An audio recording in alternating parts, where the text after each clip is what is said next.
मंदिर है या मस्जिद, ये विवाद कई दशकों से चला आ रहा है। हिंदू पक्ष मंदिर होने का दावा करता है और मुस्लिम पक्ष मस्जिद होने का। लेकिन भोजशाला में सर्वे हुआ। एएसआई ने मध्य प्रदेश हाई कोर्ट में रिपोर्ट पेश की और ये रिपोर्ट भोजशाला के मंदिर होने के हिंदू पक्ष के दावे को और ज्यादा मजबूत कर रही है। धार नगरी के ऐतिहासिक भोजशाला में सर्वेक्षण के बाद एएसआई की सर्वे रिपोर्ट में दावा किया गया है कि भोजशाला में सनातनी आकृति के पत्थर मिले हैं, 94 मूर्तियां और मूर्तियों के कुछ टुकड़े मिले हैं। सिर्फ इतना ही नहीं, 1000 साल पुराने सिक्के, अंडरग्राउंड कुआं समेत कई ऐसी चीजें मिली हैं जो भोजशाला के मंदिर होने के संकेत दे रही हैं।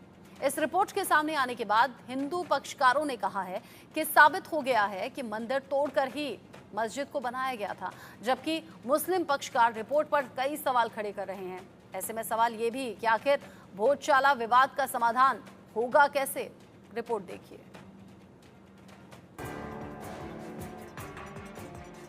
धार की भोजशाला मंदिर है या मस्जिद, इस सवाल का जवाब तलाशने के लिए 98 दिनों तक वैज्ञानिक सर्वे किया गया और आखिरकार एएसआई ने अपनी रिपोर्ट मध्य प्रदेश हाईकोर्ट को सौंप दी है। सूत्रों के मुताबिक एएसआई ने अपनी रिपोर्ट में कई अहम खुलासे किए हैं। 200 पन्नों की रिपोर्ट में एएसआई ने मौजूदा ढांचे से पहले हिंदू मंदिर होने का दावा किया है।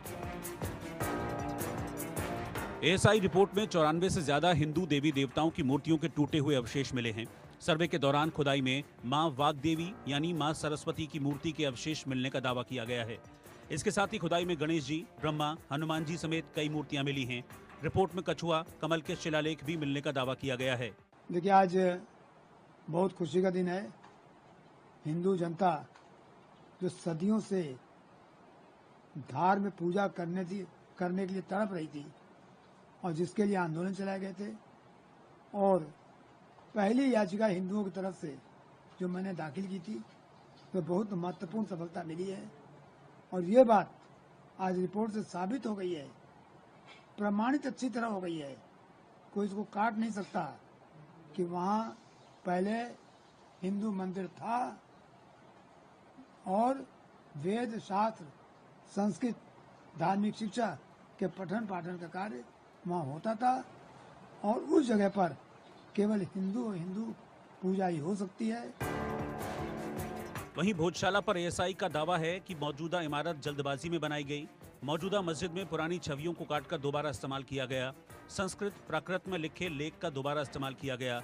शिलालेख परमार काल की तरफ इशारा करते हैं। हिंदू पक्ष के याचिकाकर्ताओं ने दावा किया है कि जो सर्वे हमारे सामने हुआ था, उस आधार पर हम कह सकते हैं कि ये इमारत राजा भोज के काल की ही साबित होगी, जिसे वर्ष 1034 में बनाया गया था। एएसआई को इस सर्वे में कई प्राचीन मूर्तियां मिली हैं जो परमार काल की हो सकती हैं। इस तरह ये परमार कालीन इमारत है। 1500 से अधिक ऐसे अवशेष प्राप्त हुए, जिसमें 70 से अधिक हिंदू भगवानों के प्रतिमाएं प्राप्त हुई है। तो निश्चित है कि साक्ष्यों के आधार पर निर्णय होता है। निश्चित ही ये राजा भोज के कार्यकाल की 1000 साल पुराना माँ का मंदिर है, ये सिद्ध होगा। आज यह रिपोर्ट माननीय हाईकोर्ट में पेश की गई है। यह रिपोर्ट 2000 से अधिक पेज की है और जिसके कॉपी हमारे वकील साहब को भी मिली है। मीडिया में जानकारी देने के लिए माननीय वकील साहब ने, माननीय जज साहब ने रिपोर्ट की मीडिया के अंदर जानकारी सार्वजनिक नहीं हो, इस बात के लिए हमें आदेशित किया है।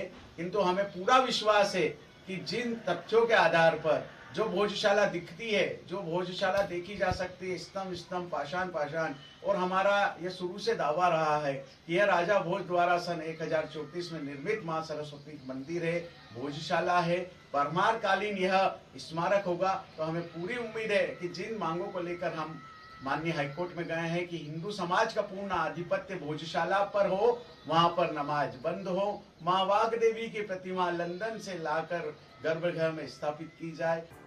सर्वे के दौरान सामने आए अवशेषों से लगभग तय माना जा रहा है कि ये परमार कालीन यानी 9वीं से 11वीं शताब्दी के बीच का निर्माण है। फिलहाल मामला अदालत में है, जिस पर 22 जुलाई को सुनवाई होगी। Bureau report, India news.